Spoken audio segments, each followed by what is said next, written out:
नमस्कार दोस्तों आप सभी का हमारे चैनल में बहुत बहुत स्वागत है। जैसा कि दोस्तों आप देख रहे हैं, हम लोग पढ़ने जा रहे हैं हैलो एल्केन का सामान्य सूत्र, संरचना, प्रकार, संकरण एवं समावयवता। जैसा कि दोस्तों आपको मालूम होगा कि हैलो एल्केन आपके लिए बहुत ही इंपॉर्टेंट चैप्टर है।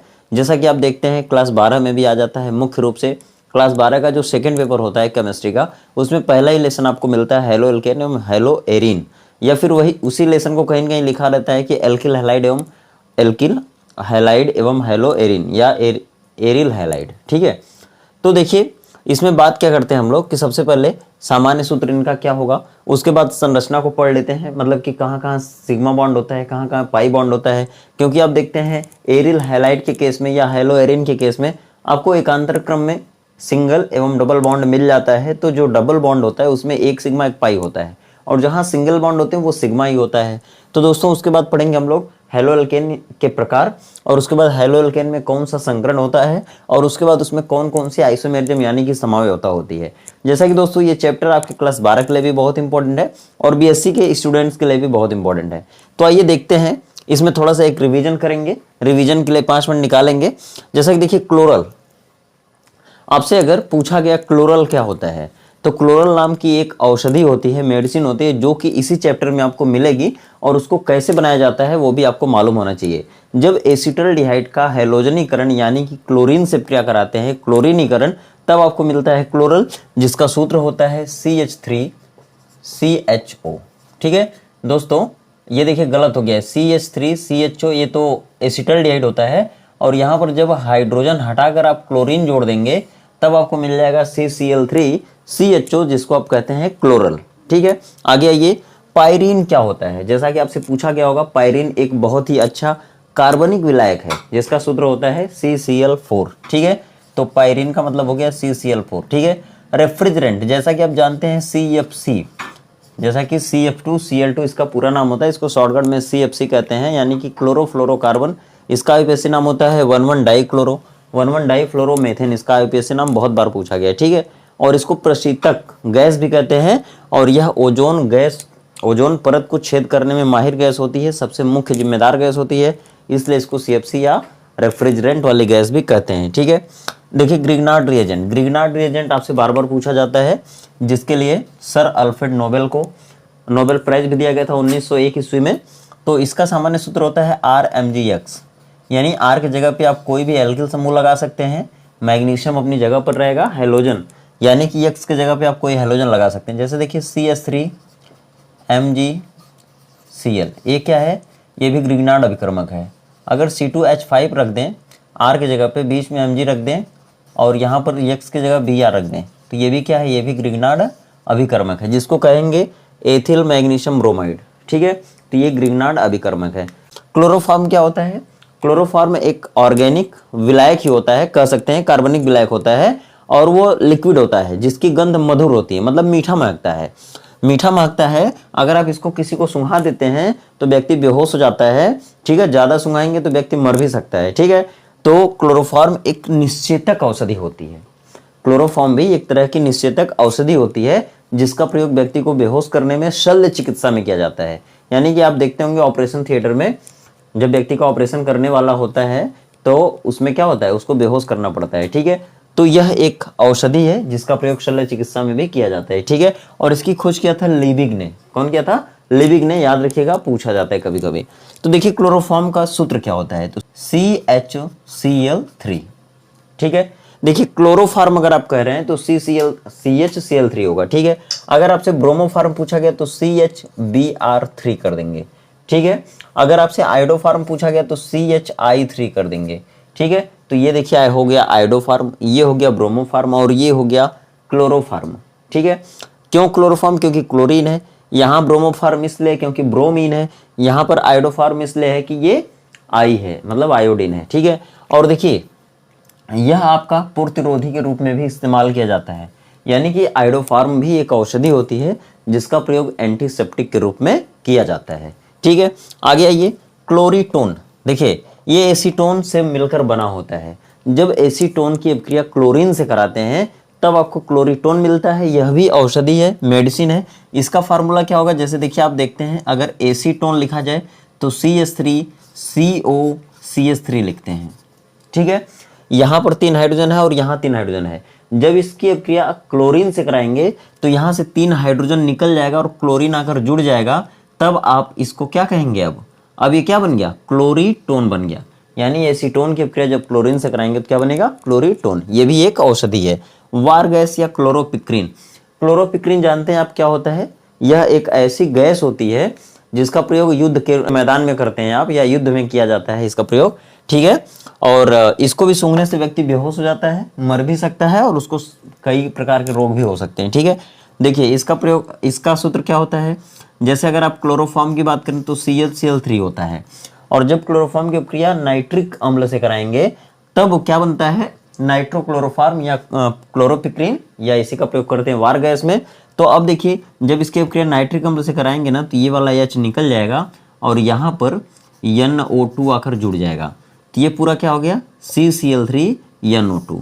तो यही क्या है? क्लोरोपिक्रीन होती है, ठीक है, ध्यान रखिएगा, बहुत इंपॉर्टेंट है। और ये कब मिलेगा आपको? जब आप क्लोरोफॉर्म को पढ़ेंगे तब, ठीक है। आगे देखिए राइमर टीमन अपक्रिया आपसे हर बार पेपर में पूछी जाती है, बहुत इंपॉर्टेंट है।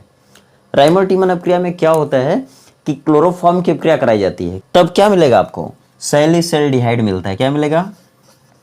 सैलिसिल्डिहाइड या सैलिसिलिक अम्ल मिलता है, ठीक है। सैलिसिलिक अम्ल भी बनता है इस अपक्रिया में और सैलिसिल्डिहाइड भी बनता है। तो राइमर टीमन अपक्रिया आप याद रखिएगा, इसका अंतिम उत्पाद क्या होता है या मुख्य उत्पाद क्या होता है इस अपक्रिया में? सैलिसिल्डिहाइड या सैलिसिलिक अम्ल होता है, ठीक है। आगे देखिए टेफ्लॉन आपसे पूछा जाता है, टेफ्लॉन क्या होता है? तो देखिए आप बहुलक का नाम सुने होंगे। टेफ्लॉन एक प्रकार का बहुलक है और इसका प्रयोग कहाँ किया जाता है? जैसे देखिए बिजली के बोर्ड आप देखे होंगे, बिजली के सामान आप देखे होंगे, बिजली के उपकरण देखे होंगे, बिजली के बोर्ड आपके घर में होंगे, बिजली का स्विच आपके घर में होगा, वो सब किससे बनते हैं? टेफ्लॉन से। कुकर का हत्था होता है, हैंडल, वो किससे बनता है? वो भी बनता है टेफ्लॉन से, ठीक है। तो इस टेफ्लॉन का सूत्र क्या होता है? देखिए टेफ्लॉन का सूत्र होता है CF2 सिंगल बॉन्ड CF2, और इधर एक बॉन्ड होता है और एक इधर बॉन्ड होता है, और ये अपने में कई अणु, इस तरह के कई अणु आपस में जुड़े होते हैं। ये यन क्या बता रहा है कि कई अणु हैं उसके आपस में जुड़े हुए हैं। लेकिन अगर ये पूछा जाए कि ये टेफ्लॉन बनता किससे है, तो वो बनता है CF2 डबल बॉन्ड CF2 से, ठीक है। CF2 डबल बॉन्ड CF2 से बनता है। तो यह 1,00,000 इकाई होती है किसकी? टेफ्लॉन की, ठीक है। टेफ्लॉन किससे बनता है? तो इससे बनता है। इसका नाम क्या है? 2 फ्लोरीन यहाँ, 2 फ्लोरीन यहाँ, यानी इसको आप कहेंगे टेट्राफ्लोरोएथीन कह सकते हैं, टेट्राफ्लोरोएथिलीन या टेट्राफ्लोरोएथीन कह सकते हैं। और ये क्या है? तो ये बहुलक है एक जिसका नाम टेफ्लॉन है, ठीक है। फास्फिन देखिए बहुत इंपॉर्टेंट है, फास्फिन फास्जिन आपसे पूछा जाता है पेपर में, कंपटीशन एग्जाम में भी पूछा जाता है। तो फास्फिन का सूत्र होता है PH3 और फास्जिन का होता है COCl2, ठीक है। अब देखिए बात यह है कि ये फास्फिन क्यों है, ये फास्जिन क्यों है? ये बनता है क्लोरोफॉर्म से। जब क्लोरोफॉर्म को आप हवा में छोड़ देंगे, खुला छोड़ देंगे, तो वह ऑक्सीजन से क्रिया करके फास्जिन बनाता है, और ये फास्जिन जो है ये जहरीली गैस होती है, ठीक है। और ये फास्फिन है, ये फास्फिन कहाँ मिलेगी आपको? अकार्बनिक रासायन यानी कि केमिस्ट्री फर्स्ट में मिलेगा। और ये फास्फिन गैस के छल्ले बनते हैं, धुआं के छल्ले, ठीक है। और इसकी गंध होती है सड़ी मछली की जैसी। तो ये आप ध्यान रखिएगा, इसको आप पढ़ेंगे, कहाँ पढ़ेंगे? केमिस्ट्री फर्स्ट में, P ब्लॉक के एलिमेंट में, ठीक है। फ्रैंकलैंड अपक्रिया आप देखते हैं कि जब हैलो एल्केन के 2 अणुओं की अपक्रिया जिंक धातु के साथ कराते हैं या जिंक चूर्ण के साथ कराते हैं, तब वहां पे आपको एल्केन मिलता है, एल्केन बनता है, और वह अपक्रिया क्या कहलाती है? फ्रैंकलैंड अपक्रिया। कब? जब RX यानी कि हैलो एल्केन की अपक्रिया आप किससे कराते हैं? जिंक से, ठीक है। तब आपको क्या मिलता है? RR मिलता है और जिंक हैलाइड मिलता है, ठीक है। तो ये एल्केन होता है, एल्केन आओ, ये एल्केन मिलता है, ठीक है। यह अपक्रिया क्या कहलाती है? फ्रैंकलैंड अपक्रिया। अगर यहीं पर आप जिंक को छोड़कर अगर आप क्या करते हैं? सोडियम धातु से अपक्रिया कराते हैं, किसकी? RX की, यानी RX के 2 अणु और इनकी अपक्रिया आप कराएंगे सोडियम धातु से, ठीक है। तब आपको क्या मिलेगा? एल्केन मिलेगा। और इस अपक्रिया को आप क्या कहेंगे? उल्टज अपक्रिया कहेंगे। क्या कहेंगे? उल्टज अपक्रिया। दूसरी बात, उल्टज फिटिंग अपक्रिया क्या होती है? बहुत इंपॉर्टेंट है। उल्टज अपक्रिया, उल्टज फिटिंग अपक्रिया और फिटिंग अपक्रिया, तीनों में अंतर है। देखिए उल्टज अपक्रिया आप जान गए, दोनों हेलो एल्केन होते हैं, सोडियम से अपक्रिया कराते हैं।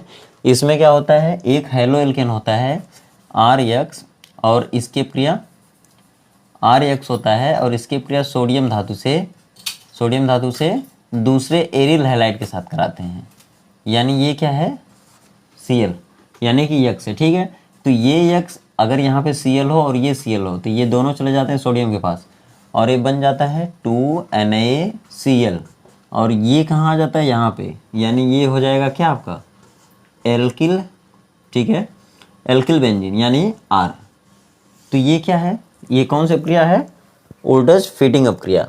फीटिंग अप क्रिया क्या होती है, जैसे मान लीजिए कि ये क्या है आपका हेलो एरिल है, ठीक है, यानी Cl क्लोरोबेंजीन, और ये भी क्या है आपका सोडियम धातु, और ये भी क्या है आपका क्लोरोबेंजीन। ठीक है, ये क्लोरीन इनके साथ आ जाते हैं। ठीक, और ये दोनों रिंग आपस में जुड़ जाती है। ठीक है, तो यहाँ पे ये क्या होता है, ये डाईफेनिल होता है। ठीक है, डाईफेनिल, ठीक है, या डाईएरिन भी आप कह सकते हैं। तो ये क्या है, इसको डाईफेनिल बाईफेनिल भी कहते हैं। ठीक है, बाईफेनिल कहते हैं। ये क्या कहलाती है, फिटिंग रिएक्शन, फिटिंग अप क्रिया। ठीक है, तो आशा करते हैं आपको अच्छे समझ में आ गया होगा। आइए अब चलते हैं टाइप्स ऑफ हेलो एल्केन, लेकिन उससे पहले आपको बताना है कि हेलो एल्केन का सामान्य सूत्र क्या होता है। जैसा कि आप देखते हैं हम अलग अलग तरह के हेलो एल्केन को देखते हैं किताबों में। ठीक है, कहीं कहते हैं क्लोरोमेथेन, कहीं कहते हैं क्लोरोएथेन, कहीं कहते हैं क्लोरोप्रोपेन, कहीं कहते हैं ब्रोमोएथेन, ब्रोमोप्रोपेन, ब्रोमोमेथेन। ठीक है, तो आखिर ऐसा कौन सा सूत्र है जिसको हम लिख दें तो आप सभी को नज़र में रख सकते हैं या सभी को ध्यान में रख सकते हैं। तो उसके लिए एक सामान्य सूत्र बनता है, साधारण सूत्र, जैसे RX। ठीक है, RX, R का मतलब क्या होता है, R का मतलब होता है CnH2n+1। X का मतलब क्या होता है, क्लोरीन, ब्रोमीन, आयोडीन और फ्लोरीन। ठीक है, अब देखिए यानी कि अगर आप यन का मतलब क्या समझ रहे हैं, 1 2 3 4, यन का मतलब नंबर होता है। ठीक है, अगर यहाँ पे एक कार्बन है, 1 रख रहे हैं यन का मान तो 1 दूना के 2 और 1 3। अगर यहाँ पे 2 रख रहे हैं तो यन का मान तो 2 दूना के 4 और 1 5। यानी कि यहाँ पे अगर 2 कार्बन रख रहे हैं तो 2 दूना के 4 और 1 5 हो जाएगा, यानी C2H5 और यक्स के जगह पे Br हो गया। ठीक है, तो ये हो गया ब्रोमोएथेन। ठीक है, और अगर यहाँ पर रख रहे हैं एक कार्बन यानी कि 1, तो 1 दूना के 2 1 3। अगर एक कार्बन रखेंगे तो 3 हाइड्रोजन रखना पड़ेगा, तो CH3, और यहाँ पर आप कोई भी यक्स रख सकते हैं, यानी RX सूत्र होता है तो R की जगह पे ये हो गया, यक्स की जगह पे इनमें से कोई एक रख सकते हैं, I अगर रख देते हैं तो ये भी क्या हो गया, हेलो एल्केन। इसका नाम क्या होगा, आयोडोमेथेन, इसका नाम क्या होगा, ब्रोमोएथेन। ठीक है, इस तरह से कोई भी आप रख सकते हैं। ठीक, चलिए आगे बढ़ते हैं। संरचना, जैसे मान लीजिए ये हो गई C2H5Br। ठीक है, ये क्या है, ये एक हेलो एल्केन है। इसका सूत्र तो पढ़ लिया, अब क्या होता है इसका सूत्र, RX। संरचना क्या होती है, 2 कार्बन है 5 हाइड्रोजन है। 2 कार्बन को सबसे पहले ऐसे खोल लेना आपको। ठीक है, 2 कार्बन, एक कार्बन कितना बंध बनाता है, 4। क्यों, क्योंकि उसकी 4 संयोजकता होती है। तो 1 2 3, एक बंध इधर, दूसरा इधर, तीसरा इधर, चौथा इधर बना लिया। ठीक है, 4 संयोजकता हो गई। अब इस कार्बन की भी देखेंगे, एक संयोजकता इधर, दूसरी इधर, तीसरी इधर, चौथी इधर। ठीक है, और एक ब्रोमीन जुड़ा हुआ है, एक ब्रोमीन को जोड़ देंगे यहाँ पे। ठीक है, अब जो बचा वहाँ पे हाइड्रोजन जोड़ देंगे, यानी यहाँ हाइड्रोजन, यहाँ हाइड्रोजन, यहाँ हाइड्रोजन, यहाँ हाइड्रोजन, यहाँ हाइड्रोजन। ठीक है, ये क्या हो गई, स्ट्रक्चर हो गई, किसकी हो गई, इस हेलो एल्केन की हो गई।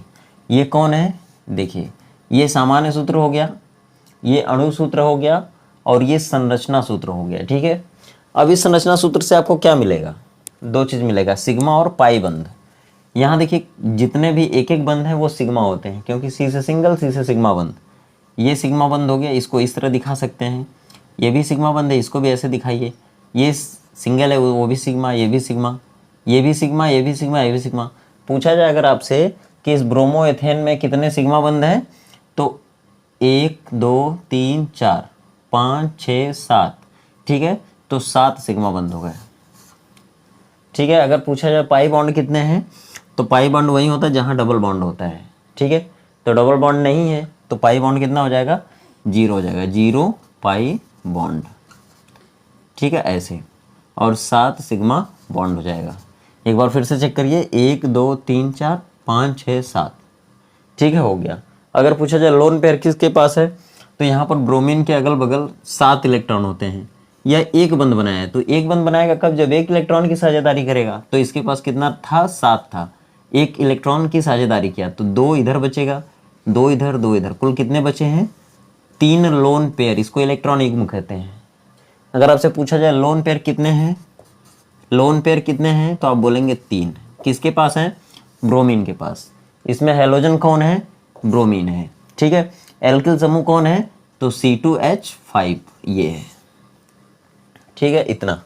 अगली बात है प्रकार, प्रकार कितना होता है, यानी हेलोएल्केन कितने प्रकार का होता है। तो हेलोएल्केन यहाँ पे 4 तरह का होता है। एक हो गया मोनो हेलोएल्केन, दूसरा डाई हेलोएल्केन, तीसरा ट्राई हेलोएल्केन, चौथा टेट्रा या पॉली हेलोएल्केन। मतलब हेलोएल्केन सब हैं, ये भी हेलोएल्केन है यानी RX है, ये भी हेलोएल्केन है, ये भी हेलोएल्केन, ये भी हेलोएल्केन। लेकिन इसमें मोनो, मोनो मतलब होता है एक, ऐसा हेलोएल्केन जिसमें एक हेलोजन समूह हो।